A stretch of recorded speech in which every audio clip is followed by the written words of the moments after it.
Вот поставили пока временно. Звук реалистичный.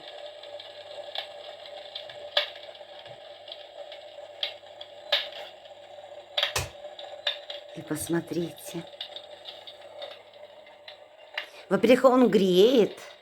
Можно без обогрева. Ну, здорово.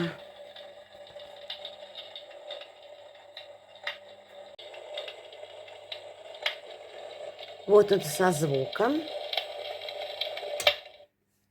А можно выключить и в тишине почитать любимую свою книгу.